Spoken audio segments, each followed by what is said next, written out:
ఉపాధి హామీ పథకం అవినీతిని గురించి నివారించిన ప్రభుత్వం తీసుకున్న చర్యలు వీటికి సంబంధించి ప్రశ్న ఏకి సార్.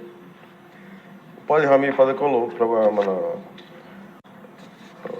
నారా చంద్రబాబు గారి నాయకత్వంలో గౌరవ ముఖ్యమంత్రి గారి ఆధ్వర్యంలో మేము ఎన్డీఏ ప్రభుత్వం ఏర్పాటు చేసినప్పటి నుంచి ప్రత్యేకించి ఈ జాతీయ ఉపాధి హామీ పథకంలో చాలా అవినీతి జరిగింది అనేది గత సంవత్సరాలుగా విన్నాం అధ్యక్ష. రాగానే దాని మీద చాలా కూలంకషంగా రివ్యూస్ చేసాం. రివ్యూస్ చేసినప్పుడు ఖచ్చితంగా చాలా అవినీతి అయితే ఉంది.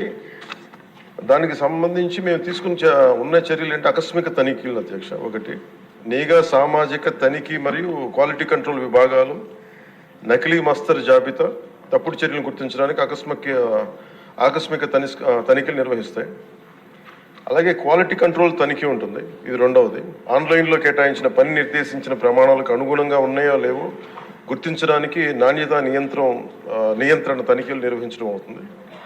ఇవి కాకుండా రాష్ట్ర స్థాయి ఫ్లయింగ్ స్క్వాడ్ ఉంటుంది. రాష్ట్ర స్థాయిలో ఆకస్మిక తనిఖీలు ఫ్లయింగ్ స్క్వాడ్లు క్షేత్రస్థాయిలో మస్తరు జాబితాలు ఈ మెజర్మెంట్స్ నిబంధనల ప్రకారం జరుగుతున్నాయో లేవో అని తనిఖీ చేయడం అవుతుంది.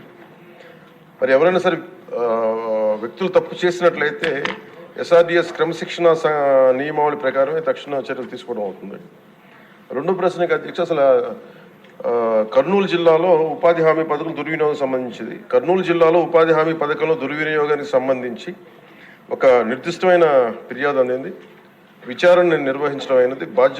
బాధ్యులుగా సంబంధిత ఫీల్డ్ అసిస్టెంట్ దగ్గర నుంచి దాదాపు 39,329.37 మొత్తాన్ని దుర్వినియోగం చేసినట్టు నిర్ధారణ అయింది. వారిని విధుల నుండి సస్పెండ్ చేయడం అధ్యక్ష. అదనంగా విభాగం యొక్క సామాజిక తనిఖీ బృందం 25 మండలాలకు గాను 16 మండలాల అక్రమాలను గుర్తించింది. ఇందులో వివిధ కేడర్లో 520 మంది వ్యక్తులు ప్రమేయం ఉన్నట్టుగా గుర్తించారు. మొత్తం నిధుల దుర్వినియోగం 74,57,280 అధ్యక్ష. రెండో ప్రశ్నకి ఇది.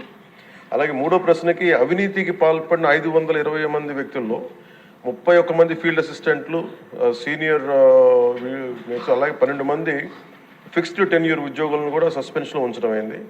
275 మంది పై క్రమశిక్షణా చర్యలు పూర్తయ్యాయి. మిగిలిన వ్యక్తులపై వ్యక్తిగత విచారణలు మరియు ఇతర విధానాల ద్వారా చర్యలు కొనసాగుతూ ఉన్నాయి. అదనంగా ఇప్పటి వరకు 13,35,416 రూపాయల మొత్తాన్ని రికవరీ చేయడం అవుతుంది.